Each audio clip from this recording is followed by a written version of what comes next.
Yate. Hello everyone, greetings. She'e Alvin Harvey Yenishye. Tobajna Ajanishle. Hananahi Bashichin, Biligana Dashiche Ado Kia Ane Dushinale. Got ego the Nahastin. Hello everyone, my name is Alvin Harvey. I am of the Two Who Came to the Water clan, born for the One Walks Around clan, with my maternal grandfather being of Irish descent and my paternal grandfather being of the Towering House clan, all people of the Dene, or otherwise known as the Navajo Nation. I'm very honored here to be with all of you, partially representing the Native American and Indigenous Association here at MIT. Just today, I just so happened to be blessed to see a blue jay. And in our traditions of the Dene, a blue jay represents a protector and a being heralding great change as well. Sometimes a trickster too, but I think that's within all of us in some ways. And I think today I see many blue jays amongst us here today.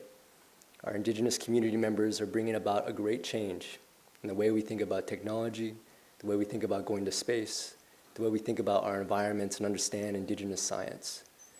So with that, I hope that the smiles, the knowledge, everything that is offered here in a good way will stay with you as you journey. And although I cannot offer a greeting on behalf of the Indigenous people of this land, including the Massachusetts, the Wampanoag, and the Nipmuc, and the many other peoples who travel here, I can offer a warm greeting from our young Indigenous people.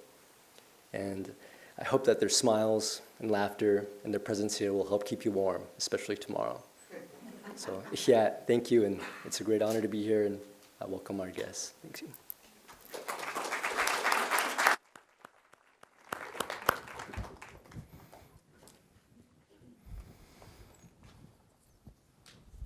Good evening, everyone. My name is Nida Sinekrat, and I'm here on behalf of ACT, MIT's Art, Culture, and Technology program, to welcome you all to Jackson 2bears' presentation. I would like to thank ACT. Our director, unfortunately, wasn't able to be here, Azraq Shamia, and Marissa Friedman for all their incredible effort in organizing this event. This event would not have been possible without the support of Indigenous Spirit at MIT, MIT Native American and Indigenous Association, and MIT American Indian Science and Engineering Society. Jackson 2bears is a Kanien'kehà, Mohawk, multimedia installation and performance artist and cultural theorist from Six Nations and Kanien'kehà. He is the Ida Ely Rubin Artist in Residence at MIT's Center for Art, Science, and Technology, CAST, hosted by the Co-Creation Studio. Jackson 2bears is an Associate Professor of Visual Arts and Indigenous Studies at Western University, located in Dish with One Spoon Treaty Territory, the ancestral territory of the Anishinaabe, sorry if I didn't get that right, Haudenosaunee, Lenape and Chinautan nations, where he is also a Canada Research Chair in Indigenous Arts, Research and Technology, and the Director of the Onkwehonwe Research Environment. This evening, 2bears will share an ongoing project that speaks to his research creation pursuits centered on Indigenous land-based histories and embodied cultural knowledge. His work explores the creative integration of digital technologies to foster innovation, transmission, expression, and transformation of FNMI, First Nations, Métis, and Inuit creative and cultural practices. Jackson's presentation will be followed by a discussion led by Kat Cizek, his MIT collaborator and director of Co-Creation Studio, Nicole McGaw, member of the Oglala Lakota Nation, and a fourth-year undergraduate studying aerospace engineering with a focus on space physiology, as well as myself. Please join me in welcoming Jackson 2bears.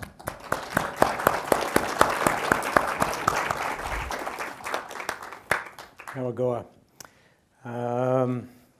Sego gans Kanónhsa'kówa. Ne Jackson Degoni Asan Ogwali Yunyats. Shwego Nituageno Kanien'kehà na Wakonsongta. Namagoa. Thank you for the introductions, and thank you to everyone who was responsible Is this feeding back a little bit for me being here today? I really appreciate it. I'm very happy to be here. I'm returning back after a year or so working on this project that I'll share with you today. And just to give you a sense of the plan here, I think I'm going to talk for about maybe half an hour about the project and just what we've been up to for the last year. And I think the last half I'm going to try to do a small demonstration, I think, of what is to come, or at least our thinking a little bit on what the next sort of trajectory of our research. Is this feeding back a little bit, or is it just me? I'm just hallucinating that. Okay. A little early on in the presentation, but hallucinating. Okay. So there's a big storm coming tomorrow, I hear, or tonight. So that's really exciting. Here's something you don't know about me. Only a few people I just told recently. I think if I wasn't doing, can you hear me? If I wasn't doing this, I think I might have been a storm chaser. So I apologize, like, you know, the guy in the van driving around chasing with all the media equipment on the van.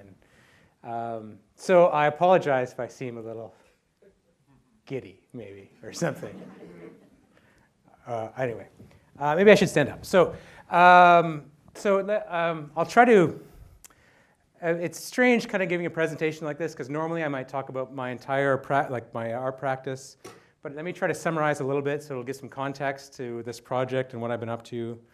And you know, maybe if this slideshow represented my whole life, these last few 100 slides is just the last year or so, and there's like you know, I've been a practicing artist now for over 20 years, and you know, I would consider myself to be a really interdisciplinary artist in the sense that, you know, over that 20 years, I've done everything from painting to photography, some sculpture.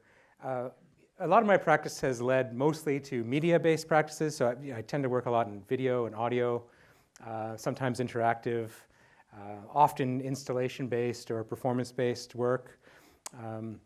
Somewhere kind of a decade into my art practice, I got less and less interested from making things and wanted to make experiences maybe, or things that were more kind of communally activated somehow. I don't know.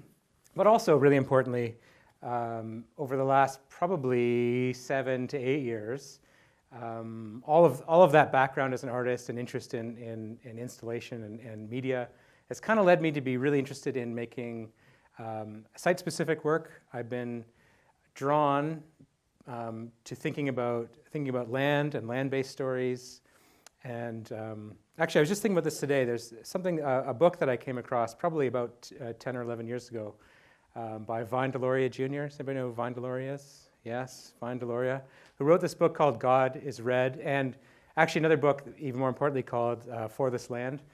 And I was thinking about this today. In that book, he says, somewhat controversially perhaps, he says, you know, the big difference between Western world theologies, philosophies, history, is that it's based in time, whereas indigenous philosophies and spiritual practices, tribal spiritual practices, he called them, are based in space. So one's based in time, one's based in space. And he says that because, you know, he goes on to say, well, you know, with Western European history, this idea of a linear timeline unfolding, this idea of progress and progression, and you know, within that you get this idea of manifest destiny and this whole kind of unfolding of history in this particular kind of way. And he says, on the other hand, tribal spiritualities are spatial, in the sense, I'm sure you heard before, you know, we think of our stories and histories connected to land, to territory, and he says, you know, our stories are both durational, but they're also dimensional. And I recite this all the time. Like I was living in Blackfoot territory these last 10 years before more recently moving home to take a job at Western.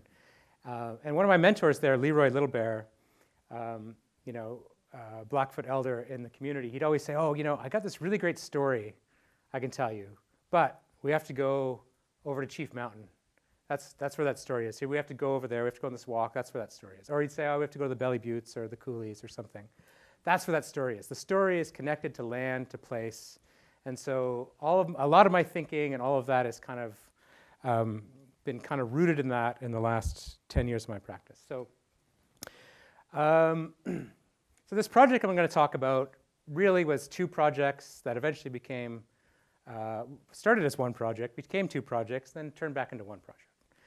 And it started off as this, and the concept was early on, in about 2017, 2018, we had this idea to do some site-specific work back in my home territory.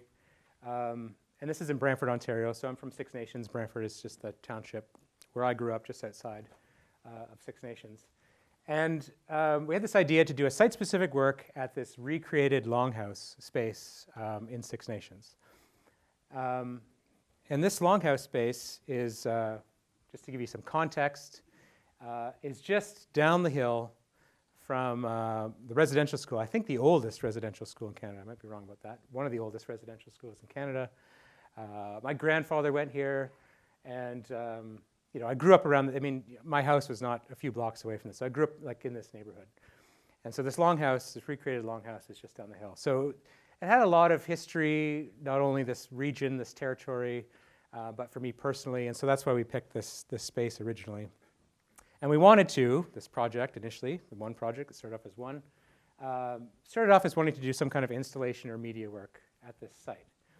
Now I should say, longhouse, why a longhouse? Well, you may have heard in the introduction, we call ourselves, us Kanien'kehà Mohawk people, we're also Haudenosaunee people. We call ourselves Haudenosaunee, or you might have heard the word Iroquois.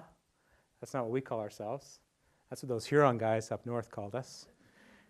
We call ourselves Haudenosaunee, which means people of the longhouse. And people who build a longhouse or keep a longhouse. And we call ourselves that not only because is this longhouse a structure that makes a lot of sense in the territory, in our territory, in the area of the world that we grew up, the resources and the land resources that are there. It just made a lot of sense that we built things using this materials and the structure of it to house large families. But far beyond it being just a something very functional, it was also representative of our social, cultural, political way of life.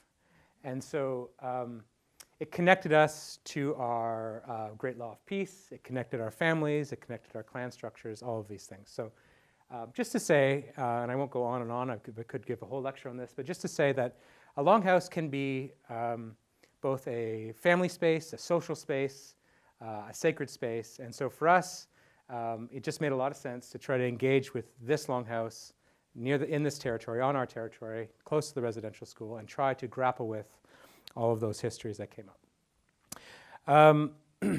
So here was the original plan. We wanted to do some video mapping and video projection. And so this is just some early kind of renderings that we were thinking about, how to develop a story.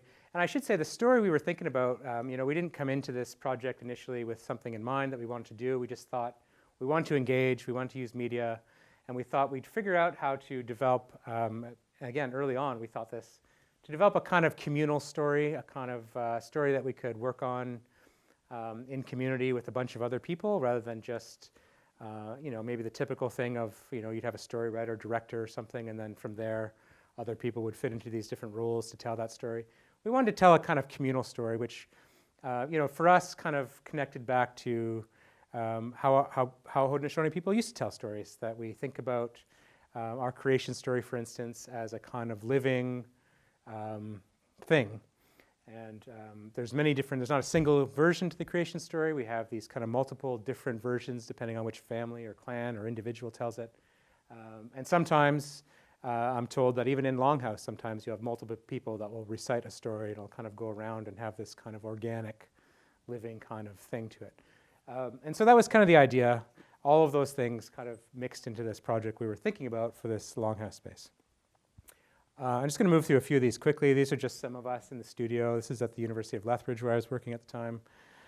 So spending a lot of time just figuring out how to stitch a bunch of projections together, how to shoot video, a lot of technical work, as I'm sure you know, that might go into something like this just to get a seamless image.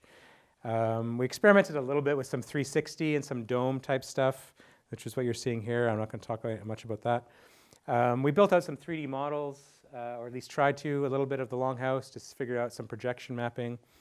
And the reason I'm moving through this quickly is because a lot of this stuff eventually kind of gets put on hold. So I'm just moving through to give a bit of context. Anyway, so here's us kind of building some more 3D spaces, figuring out projection mapping. This is, does anybody work in 3D? I'm sure, I'm talking to MIT people. Does anybody work in 3D? So you know what UV mapping is, right? Where you take a texture and you map it onto a 3D object. So we were starting to think about longhouses like 3D objects that we could map and kind of work in the same kind of way.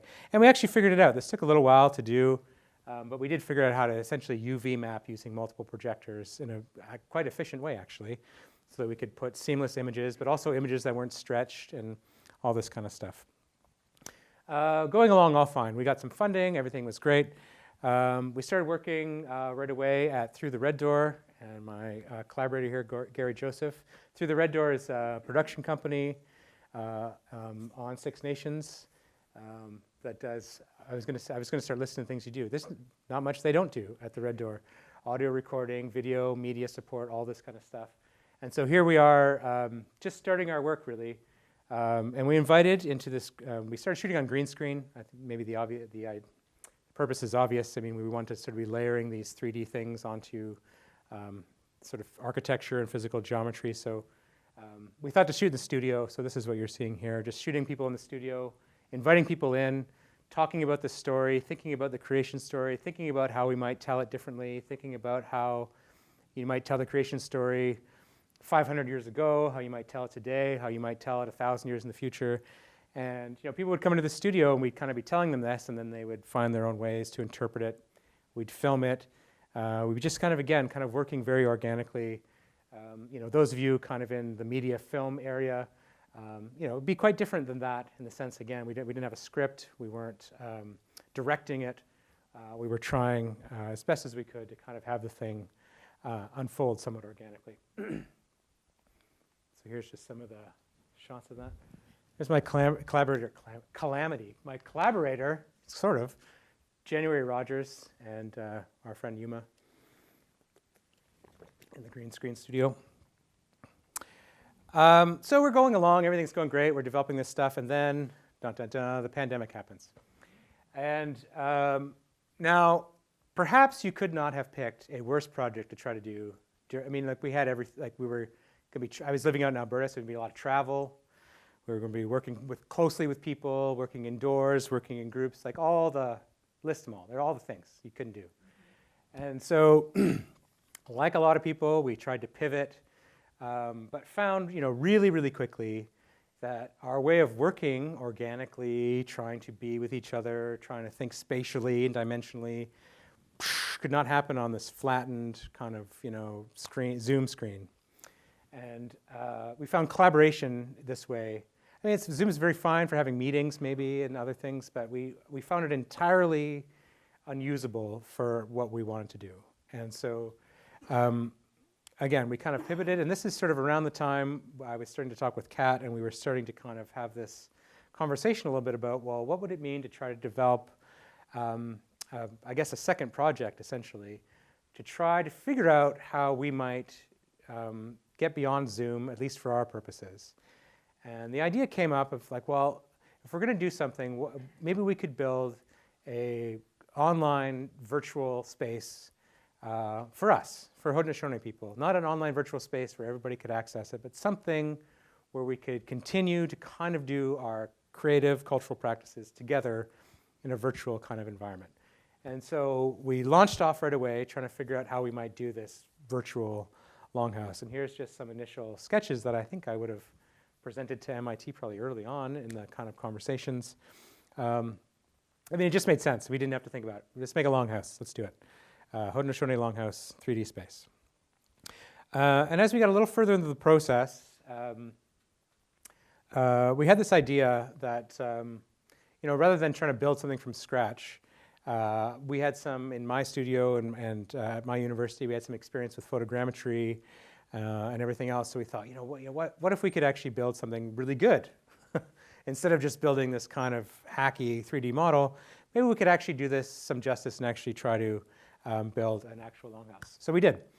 At this point, I should say, along the story, a little side note, the Kanónhsa'kówa village longhouse that we started off with early on, at this point, somewhere about a half a year into the pandemic, had fallen into disrepair badly. It had been condemned There had been some recent storms. There was vandalism in the township of Brantford in this area.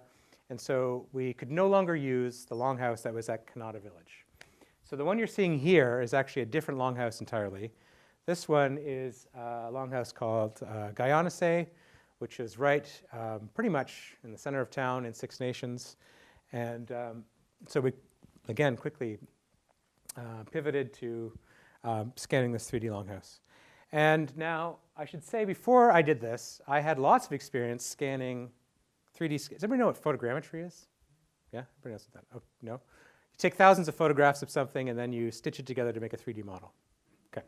I had lots of experience doing this with like apples and glasses cases and chairs and all kinds of stuff, and thought I had a pretty good grasp on how to do this thing. Why not do a 70-foot longhouse? So at part 2, 70-foot longhouse. So me and my buddy Yuma, who you saw earlier, did this in an afternoon. And Yuma shows up. We're both not young guys, I should also say. Yuma shows up, and he's brought a drone, and we have 2 DSLR cameras, and we just go at it. We start circling the longhouse, taking photographs. I'm up on some ladder for a while in the field, we've got a tripod I'm holding up over the thing. Almost fell over. We were inside, so he flew the drone over the longhouse. We went into the longhouse. He flew the drone in the longhouse. Not supposed to do that. Flew the drone inside the longhouse. We're up on ladders, climbing everywhere, and we photographed the whole thing, and this was the result. To my complete surprise, when I got home and I threw all the images into Agisoft, it stitched it all together perfectly. It was awesome. So, but then it took me about 2.5 months to kind of clean the model, and eventually ending up with this somewhat kind of pared down, or at least more a lower resolution optimized version that we were now ready to upload to a VR space. Now I should say, as I'm kind of losing my voice, I should say a little bit that there's, as I said before, longhouses, they're family spaces, they're social spaces, but they're also, depending on their use or the use at the time, can be sacred spaces. So there's a bit of kind of background to this that we're kind of always in the process of having some conversations with people and trying to make sure that if we were to move ahead with a VR longhouse, how could we do it properly?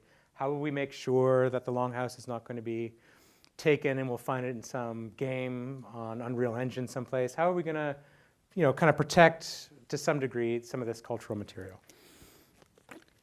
So as we were kind of doing that, and of course all the time in the back of my head I'm thinking Vine Deloria, I'm thinking spatial philosophy, all this stuff, and I think, well actually, why don't we really make it essentially the Kahwistará longhouse and have this kind of VR space that is tethered somehow to the real one in the real space, and essentially give over control of it to the Kahwistará caretakers, so that they could say who gets to go in and out of it, they could say who gets to use it, and kind of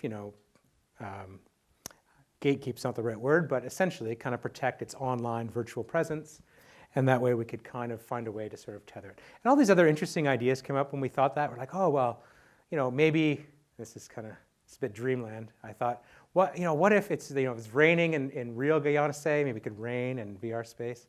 Oh, if the sun comes up over here, the sun can come, you know what I mean? So I had all these really great ideas. And on top of that, we started to have all these other kind of thoughts when Gary and I were here last at MIT. Oh, maybe it could be a place for language teaching. Maybe it could be a place for production. Maybe it could be all these things. And maybe it could. But here's where the projects kind of, again, have now sort of diverged and started to come back together. So we had this longhouse. We had the VR space. We were happy with this idea that we could ground it and connect it with the real Kahwistará. But then the real Kahwistará burned to the ground. It was an accident. There was somebody had left a fire going overnight, and the longhouse completely was burned down. And so we kind of got so a lot of the conversations with the people there about could we use the longhouse, a lot of the idea of it connecting to space, all of this kind of fell apart. At the same time, we had been kind of investigating the reality of actually making this VR longhouse space. This is going to cost a lot of money. There's going to be a lot of money per month, $5,000 a month or something to run it. There's a lot of infrastructure, a lot of care, and all this kind of stuff that we really couldn't see ourselves, at least at this time, being able to manage. At one point, we decided we might build some kind of our own server at the Red Door. That still may be possible, but again, would take a lot of kind of upfront capital to build infrastructure. So essentially, we were kind of at this moment where, we had kind of done a bunch of work VR-wise and kind of developing this concept, and we still had all this green screen footage, and all the while we're making this video and trying to think about how we might still project. And then finally, these two projects come together. And the idea was, well, why don't we, instead of trying to create this VR space, why don't we try to make come back to a more physical experience, something that we could, again, kind of do more communally. Part of the discussion, also, I should say, is that many of us were kind of a little bit, after the pandemic was kind of over or starting to become, starting to be in person again. And we, some of us started to get a little bit exhausted with just being online, and we thought, well, why would we need this VR space to force more people online? Maybe we all still need a moment to be able to come back together and be together in a physical kind of space, which was, what we wanted to do. We didn't want to do headsets. We wanted to do something where we could be together, which again is kind of, part of the Longhouse mentality that it's a communal cultural space. So what you're seeing now is the designs for the last iteration of what this project became, a 34-foot diameter screen, essentially made out of canvas. We took some of the multi-channel audio and figured out how to mix it down from ambisonics into this surround format. We took some of all that knowledge we learned of 3D wrapping something, UV mapping an object like a longhouse from the outside, and tried to figure out how to do it in the inverse, which strangely was a lot harder. To UV map something on this side then you try to do it on the inverse. We were trying to map around. Anyway, that's a whole other. I could sit up here and talk about that all day. It's somehow immensely more complicated. But we did it. So here's a kind of setup in my lab at the University of Lethbridge when I was still there. We have some screens up. We got our seamless video working. And we just started to build out how to conceptualize this piece. Here's us again in the studio, taking some of the green screen footage and all the video we had made in the kind of circular dome format and just kind of reformatting it for this kind of new 34-foot diameter screen. Here's again just some stuff in development. So I'm going a little faster because I want to make sure we don't run out of time for the demonstration here at the end. Here's the screen being built. The canvas screen is about 8 feet high. So we're building all this and we're thinking, oh, this is really great. This will be a really nice solution. We can have people in the room together and kind of create this environment. But we still didn't really have a space. So we were trying to figure out if could we do this outdoors? Could we take it someplace in town? And then, light bulb, we'll do it at the Red Door. It's like right there in front of us the whole time. We had been working there this whole time. We had built the story and done all the shooting and did all this stuff Thru The Red Door in Six Nations. And so that's what we ended up. And here's the final piece. So last October, I packed up my van full of projectors and speakers and drove from Lethbridge all across the country to Six Nations with media installation in the back. And arrived, and we set up this screen. I think it took us a day or something, a day and a half to set up the media screen, and another day to do all the video mapping, and another day for me just to get some of the audio. But we had it. We had created this large, what I'm kind of calling a communal VR experience at Thru The Red Door. And on opening night, I was talking to that fellow there, actually, who's got his arms up. Maybe it was the second night. Came from Toronto. We had organized this bus and this to ship people into the territory to come check it out. And he arrived, and we were talking, and we said,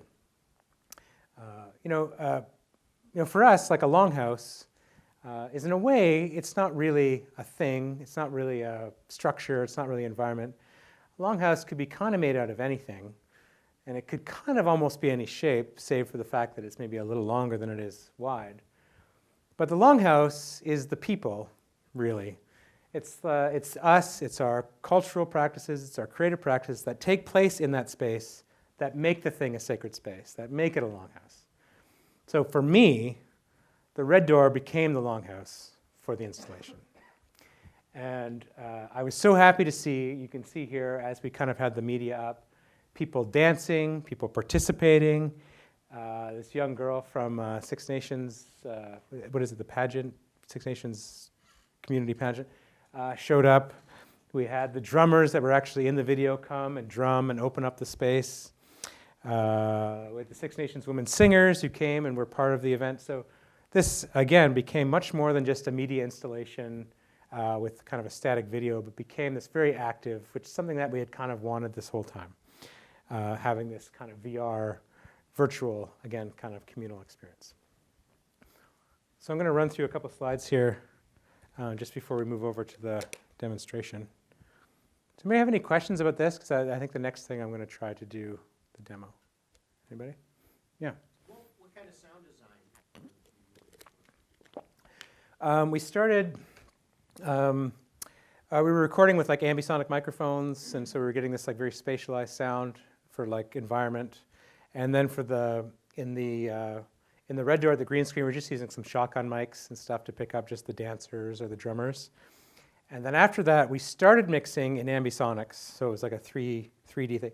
We did that for two reasons. One, we had this dream in the back of our head that someday we might do a projection dome and be able to do, full spherical sound. And on the other hand, too, we thought, well, if we mix ambisonics, we can always mix down to something else. But if you mix 8-channel, you can't really go up to a different thing.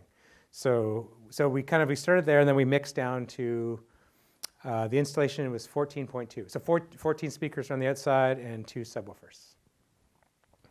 Is that what you asked? Yeah. Again, here's just some of any other questions about the installation? No? And again, it was kind of, the content ended up being this kind of retelling of our Haudenosaunee Creation Story, which is a story that we share. It's a communal story we share, but we kind of told it as though it was happening again 1,000 years in the future, 500 years in the past, and tried to kind of imbue it with our own kind of unique version of storytelling. Any questions? No? Okay, I'm going to transition over to the demo thing in a second, but I do want to say, part of the one project that became 2 projects that became 1 project, you should put that on a shirt. It's good. Oh, yeah, sorry. Yeah. When you, I'm so fascinated, there's so much. Yeah. Did you say you focused on the creation story? Yes. And so the peacemaker is not part of. Yeah, so it's really, if you know, it's the part where Skywoman comes from Skyworld. So we tell a bit of the story of the Skyworld piece. She comes down, she lands on Turtle's back. And then there's a bit of the story of the creation of the world and the earth and the turtle growing. And then at the end, we sort of cycle back where, again, we start telling the story about technology, and there's all these other kind of elements of development of technology and the world transforming. And by the end of it, Skywoman returns to Skyworld into the cosmos where she's born, and then kind of returns her trip. So it's sort of loosely, again, kind of on that, only on that kind of section. Yeah. Yeah, exactly. Editing this kind of video takes a long time. Like it was a few years worth of work just to edit the video and stuff together. Yeah. So the one project that became 2 projects became 1 project. Part of, I think, so I was very happy, the communal experience, and that was something that I really, really wanted, and we would not have got with the headsets, of course. But there was something missing. So what was missing after doing that was the fact that there was no more interactive quality. This was a movie playing on a screen. It's great, but it was a movie playing on a screen in a loop. And really, other than that, didn't have, again, any way that the people in the environment could interact with it. And I knew that.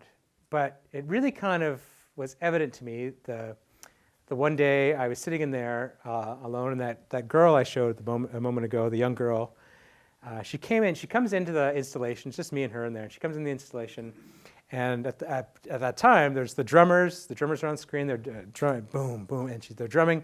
She comes in. She starts dancing. She's enjoying herself. She's moving around the space. And then, of course, the scene goes on to the next scene. There's a kind of cut, and the drummers stop, and it goes on to this next thing. She stops, looks visibly upset, and walks out. I'm like, oh, I wonder if there would be a way. The installation didn't know that she was dancing, right? I wonder if there could be a way that the installation could know that she was there dancing, or that anybody was there dancing, or that something else was happening, that it could maybe think or make some decisions or could do something else. There's a girl here dancing, she's enjoying herself, keep the drummers going. You know what I mean? Something that would kind of be able to, what I'm talking about here is kind of, the dream would be like a kind of living installation that could think and make some choices and decisions. And that's kind of where this new chunk of research is going. Wow, last slide, that was perfectly timed. Look at that. So this is where this next piece is going. I won't have a ton of time to get into all the details before I do the demonstration. But this is it. This is where we're kind of thinking a little bit at this time. And what you're looking at, you can see, is does everybody know Max MSP? Everybody knows Max? Oh yeah. Oh, one person. Oh, it's abstract. Okay. So this is a Max MSP. Is just a programming space. It's a programming space for programming people who don't want to be programmers. It's a space where you can kind of get in there and you can kind of create your own pieces of software, little programs, and you can build your own anything from video, interactive kind of stuff. I've used Max a lot in the past. I hadn't used it for a number of years, but I've since kind of come back to it because now, again, I'm thinking interactivity. But I'm also thinking, when I was in school many, many years ago and we were being taught Max MSP, the thing our teacher used to drive into our minds all the time was, the one-to-one relationship. You want whatever the interactive thing is, that the audience would know, I do this, I press a key on the keyboard and that thing happens. Or I step on this thing and this thing happens. Or I move like this and that thing happens. There's this one-to-one relationship. So you program stuff, so there's a thing and then there's the cause, or the cause and the effect. But now I'm thinking opposite. I want to try to figure out a way to work, again, a bit more with machine learning and finding a way so that you can build something that would do a bit more thinking than just a simple trigger. Instead of just having a camera in the room, you could do something more like it could look, they're dancing, why don't I do something like this? And this, to me, is just a very rudimentary, very basic machine learning patch that I made, not entirely by myself. I'm building this patch on a object, I'm forgetting the guy's name or the company's name now that makes it, on a Markov chain object. And so a Markov chain is a very simplified version of machine learning. So within this mess that I've made is a Markov chain object that I built this whole thing around. And a Markov chain is, again, just a simple machine learning algorithm. It can be used, or the one that I'm using, would be most simply used to say, if I had a keyboard and I said, here's a melody, bling, bling, bling, bling, bling, learn it. It could learn it, and then it could say, oh, bling, bling, bling, bling, bling, but also bling, bling, bling, bling, bling, bling, bling, bling. It could kind of iterate on top of the thing that you taught it. And all I've done here is try to adapt this a little bit to my drum, which I'll show you in just a second. So to try to think about drum music, about drumming, and I've adapted this so it could listen not only to the bling, bling, bling, bling, bling, but could also listen to how hard or soft I'm hitting it, the spaces in between. And it also learns from itself a little bit. So once I play it, which I'll do in a second, and I teach it, it can then iterate on that. And the longer it goes, the kind of more it'll kind of get the sense. And also the more I play into it. So if I sat here all day playing at drum music, you could teach it quite a lot. Right now I'm just going to teach it a small little snippet, and we'll see how it goes. Now, again, this is a demo, so it's not a, like this may not work, so just so you kind of know. Okay, all right. I just want to, just to kind of, your expectations. Okay. I shouldn't have built it up first. Okay, here we go. I'm just going to move it over here so I can see what I'm doing. All right. Is the audio on the laptop? I'll need the audio on the laptop in just a second. Not yet. All right, let's give this a shot. Okay, first I'm going to just play in something. I'm going to try to input something into the system, and then I'll try to train it. Okay.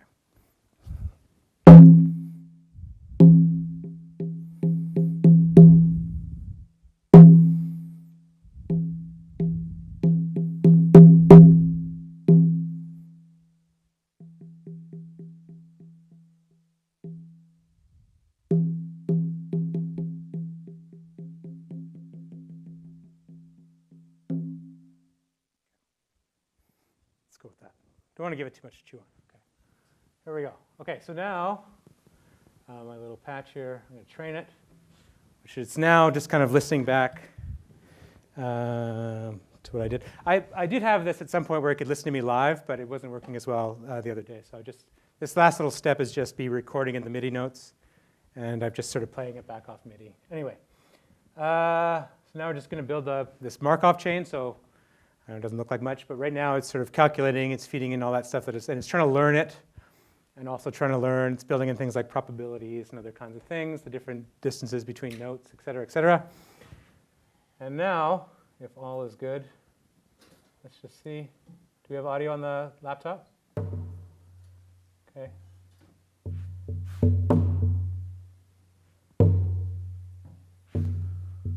That's it. You can turn it up just a little bit.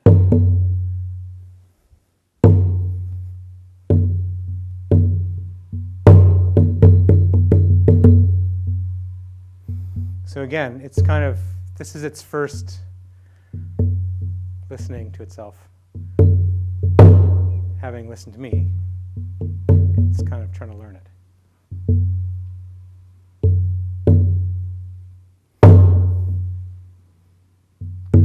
Built in this thing because kind of tune, because it's my drum's really yeah, there you go. Is that better?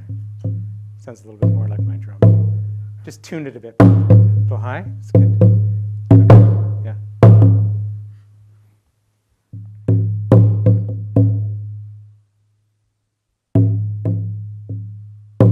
Okay. Let's turn this down a little bit. And so, oh yeah, go ahead.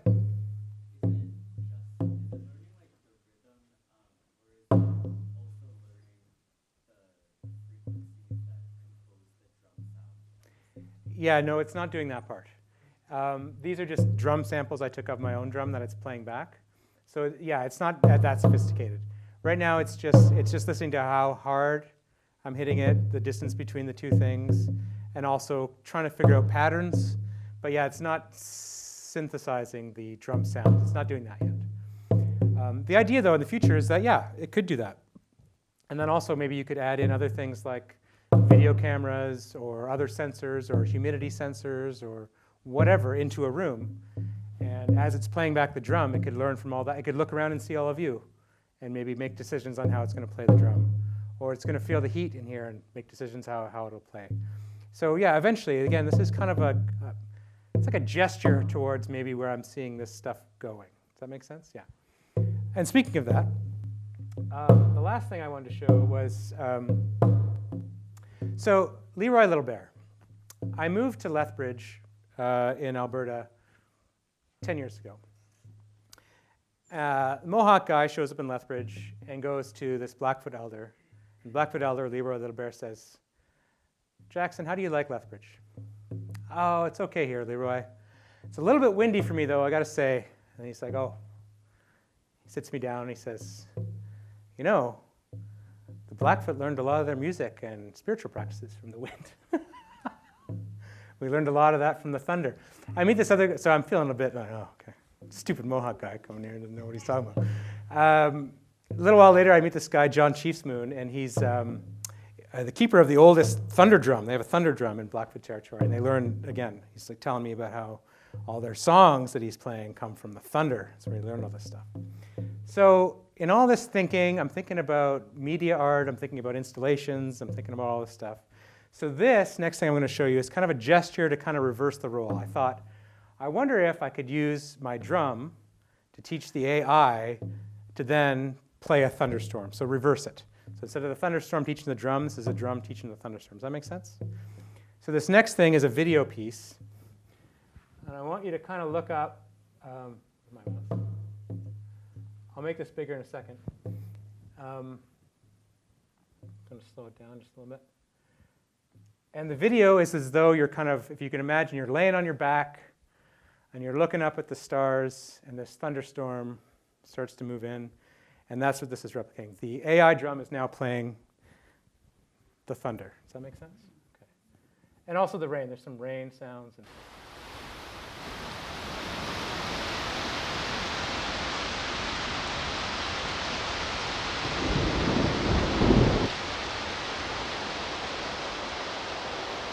can we make it darker in here? Is that possible?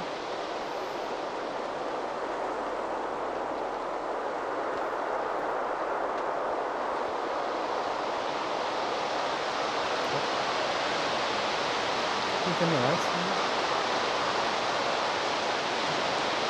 There you go.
Thanks, everybody.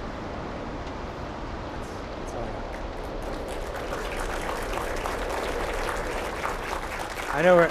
I know we're at time, so I just.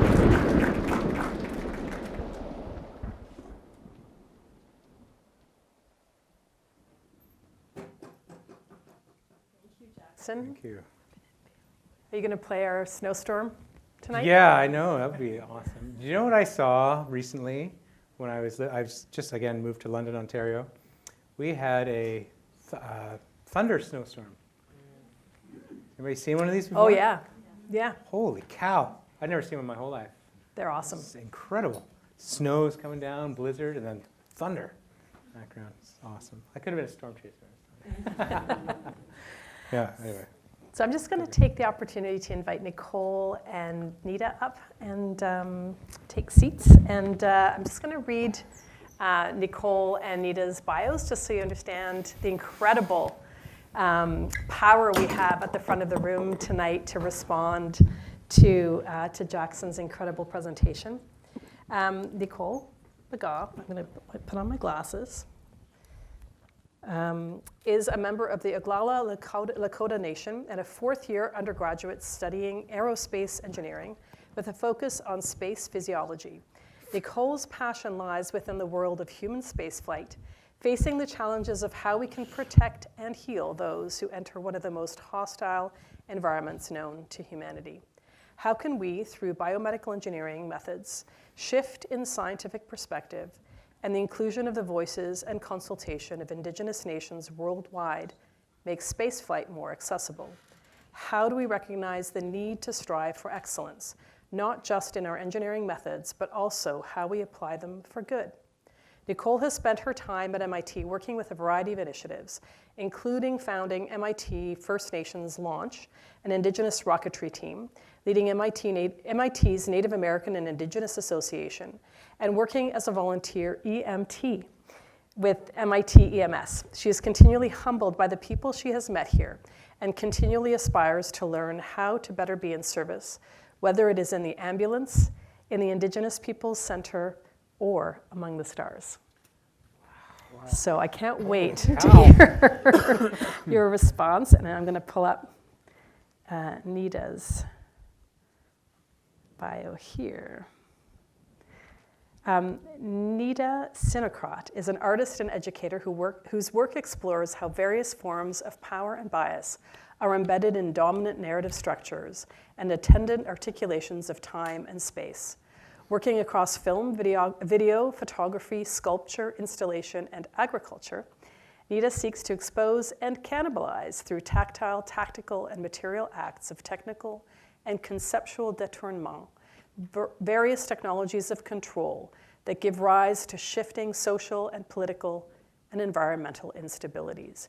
Ida is a co-founder of Sakia Art Science Agriculture, an international residency program and research platform in the West Bank village of Kanien'kehà. Am I saying that correctly?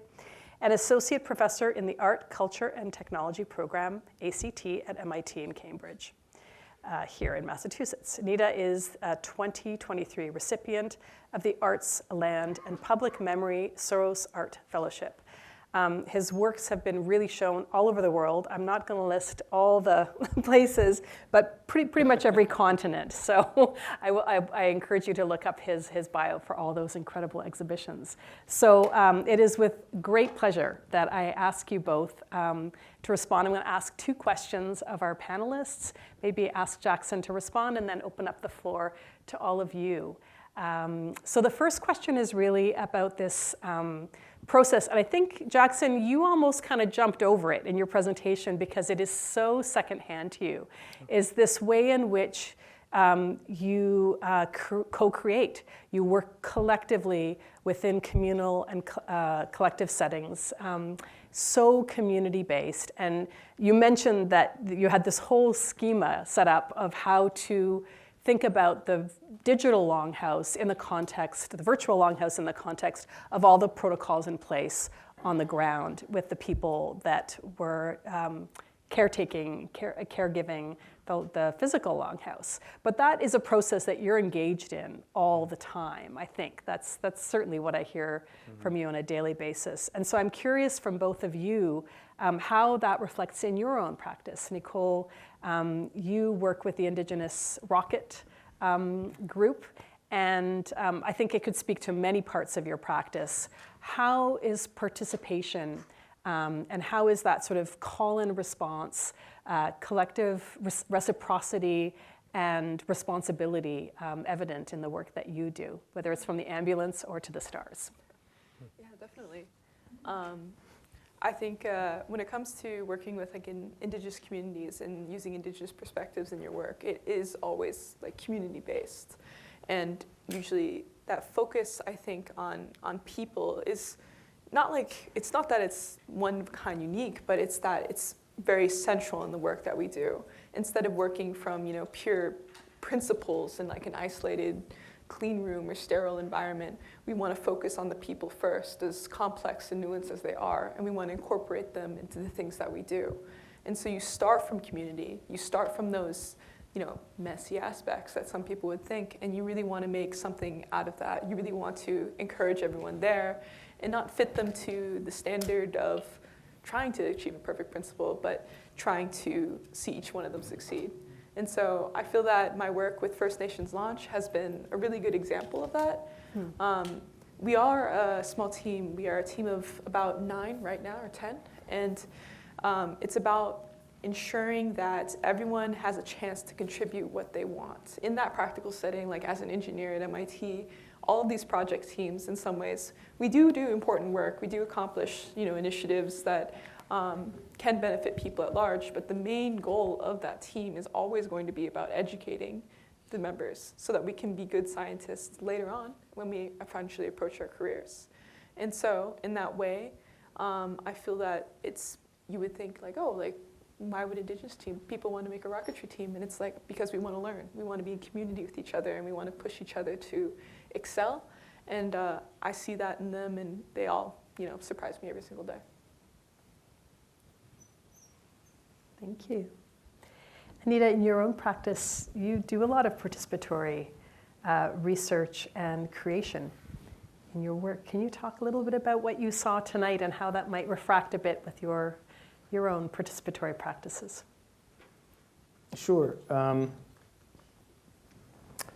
Let me just start by saying thank you again. It was incredibly inspiring, and there are just so many points of common ground that I'm hearing and seeing in your body of work. And I'm also very grateful to be learning about your body of work. So I'm grateful to this environment that you so graciously have put together, because this is a really valuable forum for exchange. From the I'm working on a project now, or several projects. One of them is called Storytelling Stones. How far does your mother's voice carry? And this is part of that Art, Land, and Public Memory project in Palestine. We have these sacred structures called mintar, and they're like these domed, small dome spaces that have particular acoustic qualities and resonance, and they're made of dry stack stone, so no stone is hewn and there's no mortar, but so that, there's this beautiful art in putting these things together. And right now we're in the process of planning to save one of these structures from potential destruction and relocating it stone by stone. And in doing so, evoking the entire community. So, these structures are built by a community, right? They are built through the celebration that the community brings to fuel the energy needed to create these spaces of commoning. And so in the process of moving stone by stone, we're recording these stories, and then we're going to play them back into this space.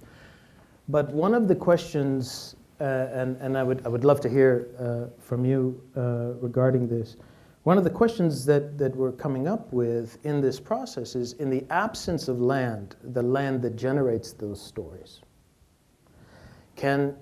are there digital analogs that can aid in regenerating stories as well? Mm-hmm. So we come from this rather suspicious position with digital mapping technology, although we've done the LiDAR scan and we've scanned every stone. Is very similar to the work that you've presented. But we're also kind of worried that we don't want to kind of sidestep some of the inherent biases within these technologies. And then you mentioned gatekeeping issues, right? Mm-hmm. How do you navigate those ideas, and what are the future possibilities for regeneration? Mm-hmm. Makes me think a little bit, while you were talking about that at the end there, it makes me think of this project I did right before I left the U of L. And we started a project with a group of Blackfoot elders and Blackfeet elders from somewhat down south.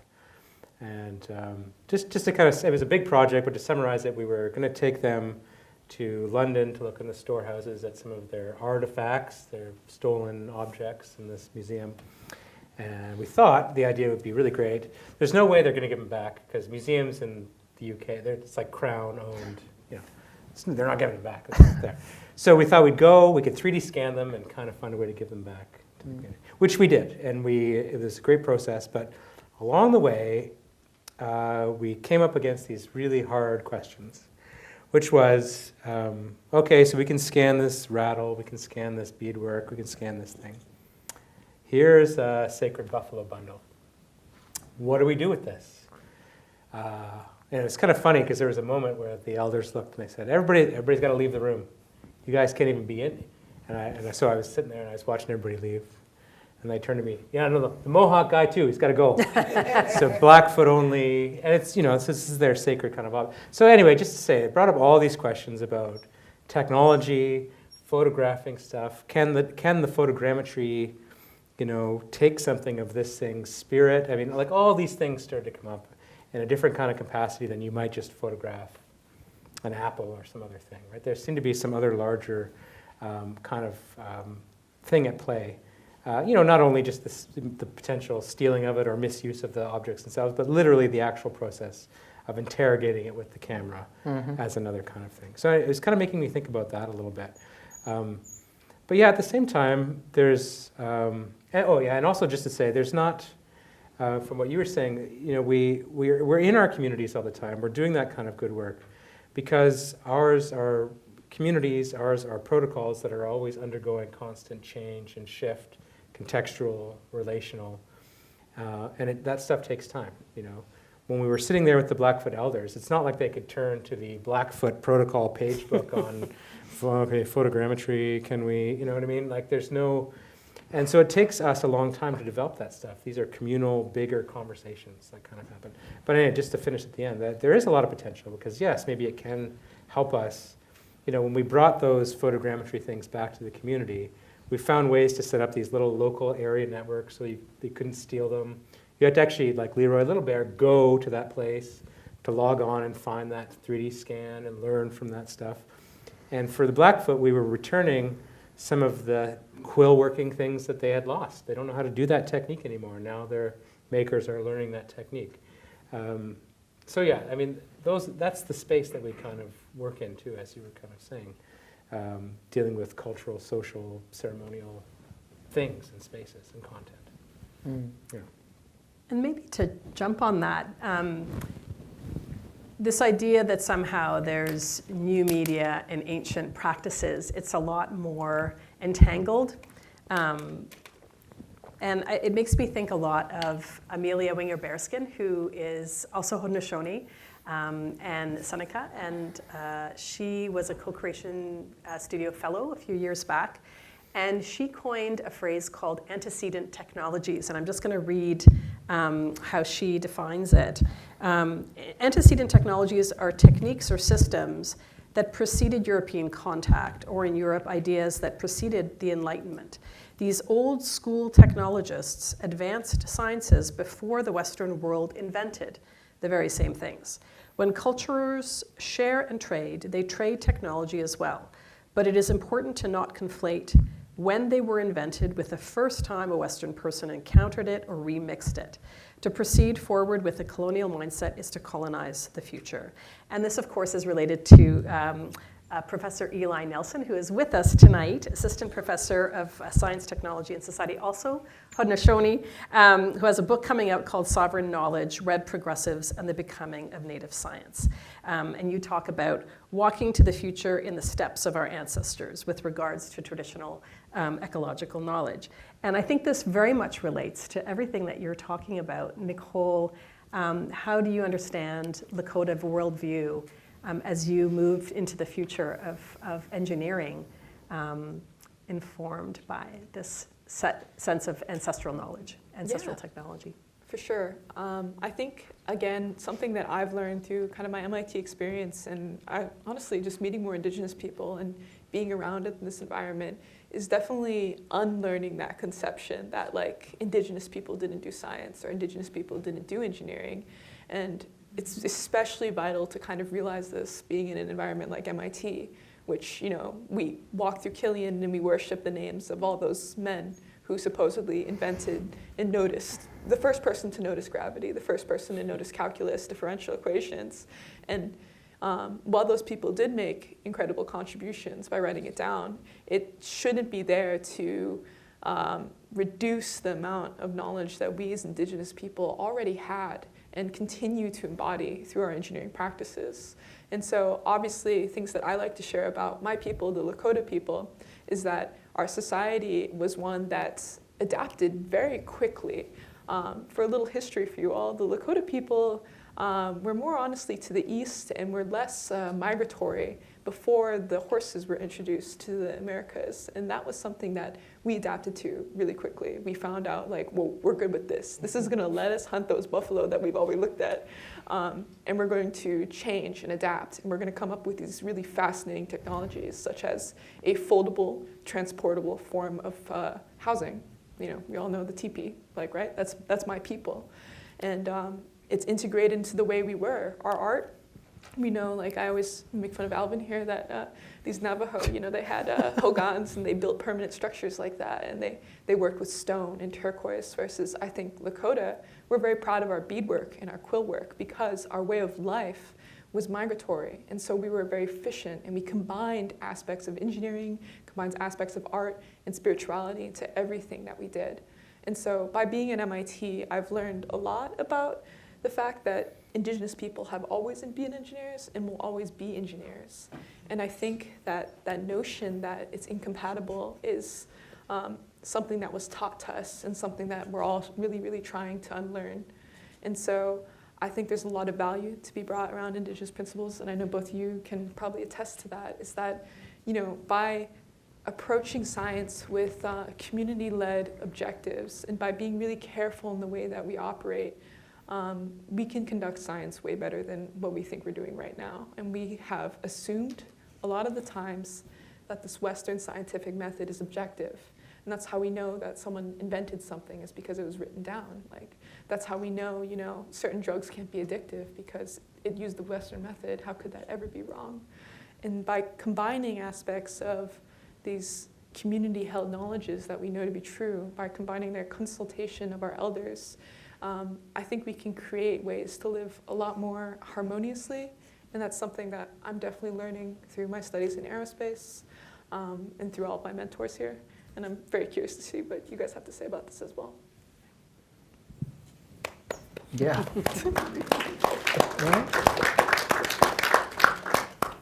Thank you so much. That's absolutely inspiring and brilliant to hear you speak.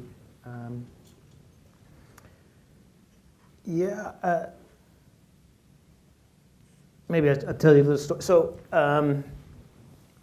the science is about observation. And this is something that happens in time. And many indigenous cultures have very nuanced, far more complex sense of time. And I think part of the issue is not that there's a problem with a particular register of science, but that it has destroyed all others. Well, maybe. But again, so I work with agriculture, and when I was younger, I studied permaculture, and permaculture is a term that was coined by this guy named Bill Mollison in the 70s. It was practicing in Australia, and what Bill Mollison did essentially, you were just antecedent technologies, you packaged an indigenous relationship to cultivation and to what is wild or tame, or what is a garden, and created this idea around it that was very easily marketable. But that knowledge, those principles, rooted in long-term, slow and close observation, were there, right? Maybe not packaged or named as such, but were there, very much alive. And so what's interesting is that that's such a powerful packaging. You can kind of internalize it. You can say permaculture without knowing about these things, without knowing about the origins. And I remember once I had just read One Straw Revolution, which is this book about kind of a Japanese permaculture technique for rehabilitating soil. And I was talking to one of the people we work with at Sakya farming, and I was like, well, let me tell you, we shouldn't till, because this is all about like no tilling, We shouldn't till the land, you shouldn't till the land. I just read this book by this Japanese, and he was like, whoa, we're not in Japan. We have stones, they do not. And so you have to really always kind of come back to understanding some of the beauty and the significance of your cultural practice. And so this is something that, I'm very, very inspired to hear you contextualize it.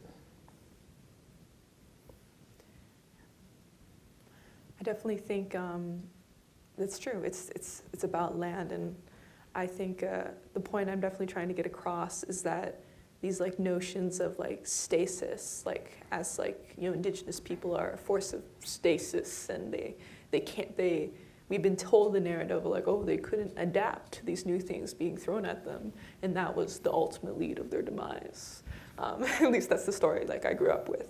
And it's that like we are a dynamic force, and we will always be dynamic. And I'm not surprised whenever I hear of many indigenous people doing really, really, really cool things. We still do learn from other people, and that's exactly what we've done. Like when something's new brought to us, there's always like wisdom in that. There's danger, you know. Maybe not tilling the land or tilling the land, that might lead to danger, but there is also something to be learned.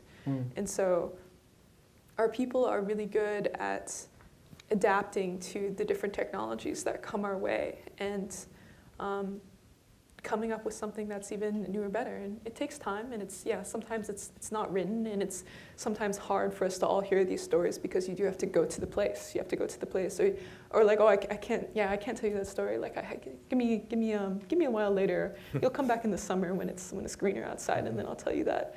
And we're not used to that style of learning, but it doesn't make it. If anything, it makes it more powerful in a lot of different ways. And so. I think we're all about that cross-cultural learning, and that's why so much good has happened, I think, recently, but there's also a lot of danger. So stuff we have to keep our eyes out for. Leroy Littlebear used to always say, my grandfather was a quantum physicist, we always say. Kind of referring to, Blackfoot teachings. There's knowledge of quantum physics in Blackfoot teachings. And does anybody know who Loretta Todd is? Loretta Todd, filmmaker, of course, Loretta, filmmaker. And she's really good at mic drop and stuff. I wish I was as good at Loretta. I was at this Zoom, it was a Zoom conference. It's all these really smart people. We're all talking about stuff, like AI and all this kind of new tech stuff. And we're talking about, the cosmos and all this sort of stuff. And Loretta at the very end kind of says, she's like, you guys are all looking forward, so you could just look backward and find our ancestors had all kinds of technology for traveling the cosmos and talking to the trees and talking to the sky. You just got to look back, look in our languages, look in our teachings. You'll find all that stuff. We knew how to do all that. And mic drop. And it's true. And the more I kind of come to learn stuff, and coming back to, I'm a language learner in Kanien'kehà. And so, the more I learn about language, it's a different way of seeing the world. And I'm saying the obvious here a little bit, but I'm always, like, my mind is blown when I learn stuff in my language that shows me the shape of the world and reality in an entirely different way. And here's an example. In Kanien'kehà, we have these prefixes that tell the relationship between things and words. So every word has a kind of relationship to others, to people, to society, whatever. And so I was learning the word for, I wanted to be able to say, I know something, right? Like I know it, or I know. And so the language teacher told me, that's the words, waga de re undre. Oh, okay, great. Waga de re undre. Well, wait a minute. Waga is a relationship term of a thing or that thing to me.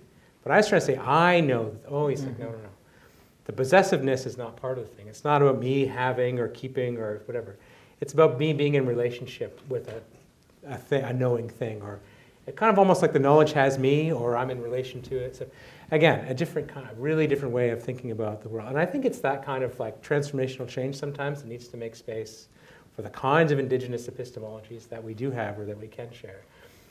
The end of the story with the photogrammetry stuff and all that, it wasn't too long when we were doing that project, too long before that, there was a repatriation of a totem pole. You remember this big news in Canada, a repatriation of a totem pole out to Coast Salish territory. This museum finally gave it up, but they wouldn't give it back to the community unless the community built this $1 million, climate-controlled thing to house and archive this totem pole. And they did eventually fundraise to get the thing back, but the community kept telling them, we don't want to bring it back here and put it into the museum we're supposed to bring it back here and lay it on the land. It's supposed to rot and dissolve back into the ground. That's what it's supposed to do. It's supposed to, totem pole gets up, you carve it, and then it falls down. And then it rots and goes back into the earth. We don't want to put it in this museum. And it's that kind of thing. You know, like you go, like I spent a lot of time living in Victoria, BC. I go to the Royal BC Museum with my friend Peter Moran. He's a Coast Salish artist. And we go in there, and I swear every time we go in there, Peter cries, or he's like, because the masks, the Coast Salish, those are, to them, that's their ancestors. That's a spiritual living thing being kept in that museum. And like it's that thing that is, again, fundamentally misunderstood about our way of seeing the world. And it's about kind of, I guess, teaching that a little bit, but giving space for us to think, again, in a wider kind of capacity, outside of those very rigid Western world ideologies. I could go on and on. Sorry, she fired me up earlier with the whole, like, you know. Anyway, I was very excited by all the stuff they had to say. Thank you, Jackson. Yeah. I'm going to open it up to everyone in the room with us. Please come down to the mic if you can. And we also, if you have access needs, please feel free to go to the back, and we can support you there. But there is a To walk mic all the way here. down, sit up here on all the the way stage. down. Yeah, dude. Right. Just for that to happen. That's my question. Yeah, I came in a little late, so I don't know if this has been said already. I'm trying to figure out what the name of the piece is in English. Which one? Ne- Garusrangan Gunutsa Isa Onkwehonwe. Yep. It can't, well, I'll read it backwards. So Onkwehonwe is Kanien'kehà word for original people. So when we refer to ourselves, we're Haudenosaunee as we call ourselves, but the Onkwehonwe, that's our original. It's like saying indigenous people, but it means they're the original people. Ne Garusrangan is kind of a word for silver or shiny, or so you know. Originally we were thinking about the silver screen. We were thinking about projection, make like illuminating this longhouse. So silver kind of. Gunutsa is the word for house, so a longhouse. And goa is our word for big. So Gununsa-kówa, the big house. So big silver house for the people, kind of. Silver shining house. Yeah. Thank you so much. You're welcome.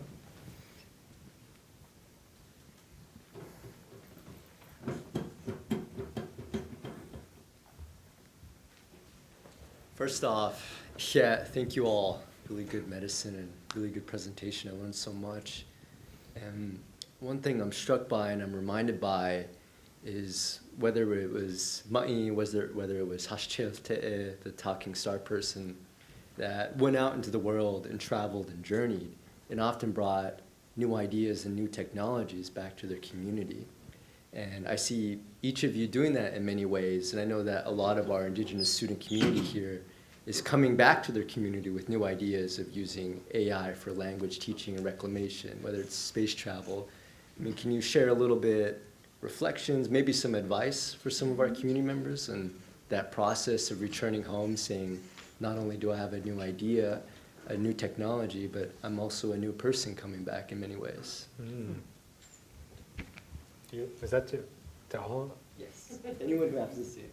Do you want? I can give my, Yeah. as someone who's still going through it.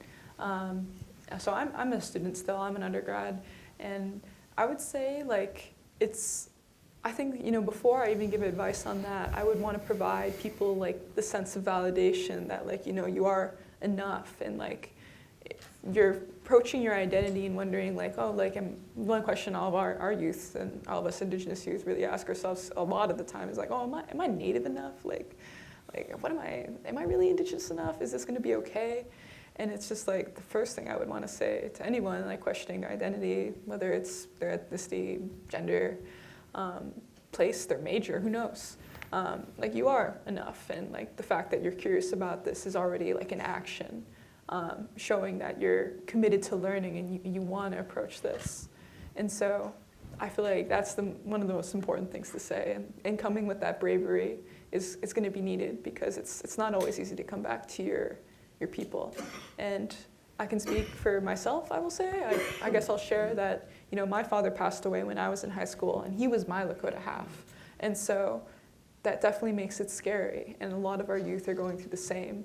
And so whether that's you or whether that's someone you know, there's a lot of sympathy in my heart for people who are struggling to re-enter their community, wherever that may be, because they don't have the guardian to make those introductions for them. And that's how our society, at least I feel like, did, is that your elders took care of you or introduced you to different families, and you really relied on that structure to kind of understand your place in the world and what you can do with, and what you can do and where you can go learn.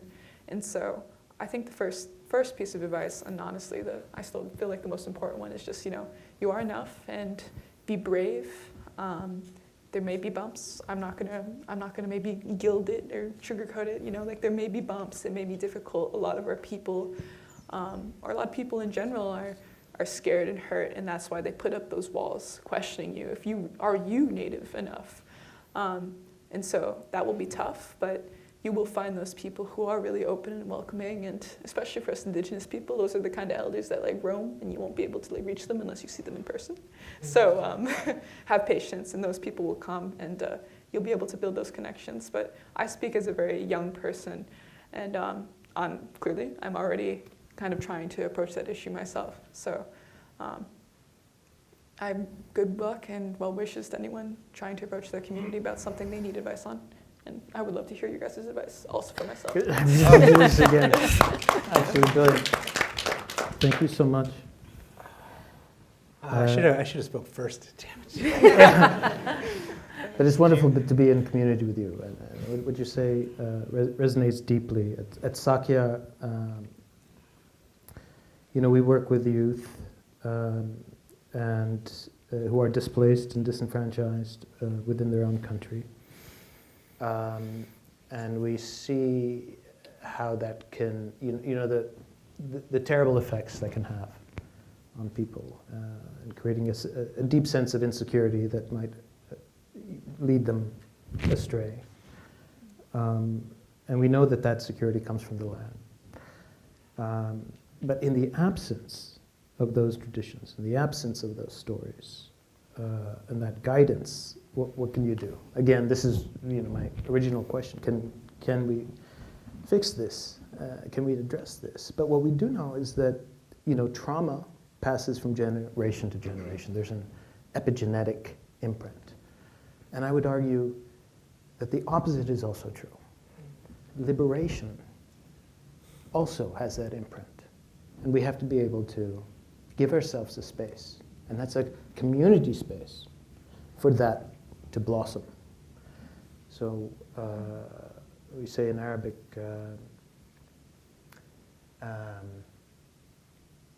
لما الصخرة بتحبك في شي تتسوي اصبر اصبر الهوا بتنادي. When the huge boulder loves you, there's nothing to do. Be patient, the wind will call you. You know, and so we get that from our relationship to the land. And it's a matter of cultivating it and having hope and being able to contain within these stories and practices, you know, all of the contradictions within us that move us. And our stories give us a space to contain these contradictions. And, you know, and I think that's the role of the artist, is to be able to hold these contradictions and not be afraid. Wow. I don't have a whole lot more to add to that. But yeah, I know we need to be kind to each other and figure out ways that we can help. You know, my friend January Rogers says all the time, help people come back into community if that's the place they're at, to kind of join and come back into that space. I mean, I in some ways too, like, grew up inside and outside of my community. Like, when I was young, like half my family lived on the res in Six Nations. That's where my dad was. And then I grew up in the town of Brantford, which was just outside, actually where that first longhouse was. So I was in my other little small piece of my family is in Brantford. That's where I grew up. And so I had an inside-outside thing my whole... Actually, you know what? I was just telling somebody this the other day. I used to play for the Brantford lacrosse team. And so I hated going to Ohsweken to play the Six Nations team. Oh, I had teased and all kinds of stuff. It was terrible. So anyway, it was inside, outside, and which is the reason why my collaborator and I made a documentary a few years back on the radio station in our community. All because I remember when I was a kid, and I used to be, or younger, I just got my license. You could drive around the outskirts of Brantford, and you could hear the radio station in Six Nations. And lots of times you'd tune in, and it was just some bad country music. But other times you'd tune in, and you get like a language lesson. You hear some Kanien'kehà on the radio, or you could tune in. You could just hear people talking about. Actually, sometimes they'd say, they'd be looking out the window of the radio station, and they'd see, there's a bit of a traffic jam at the gas station or whatever. But it was like it kind of had this sense of a connection, the tether back to place and space and all that, and hearing the language and hearing that stuff.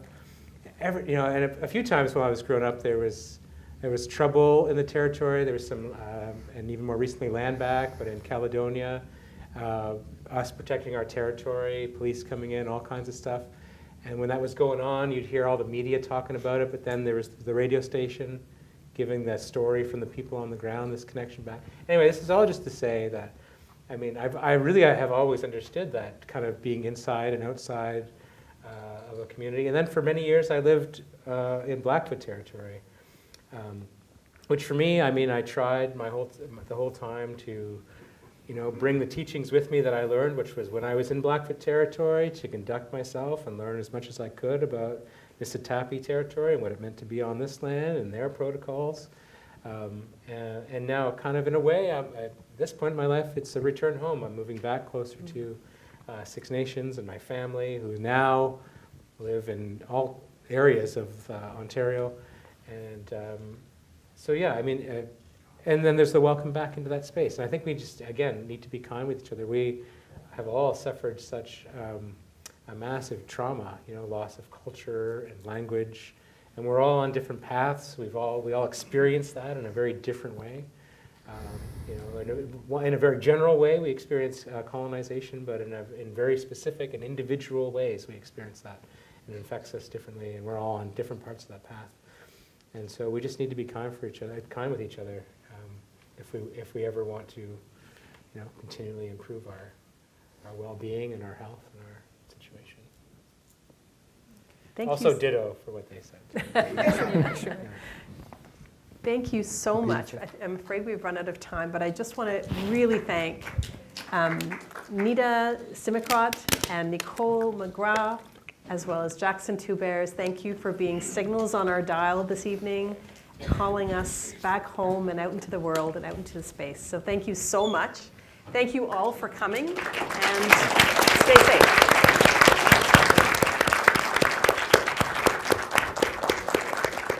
Yeah, we'll go. Thank you. Stay safe in the storm. Oh, is it started? Yeah, Does everybody know? It's coming. It's coming. Oh. So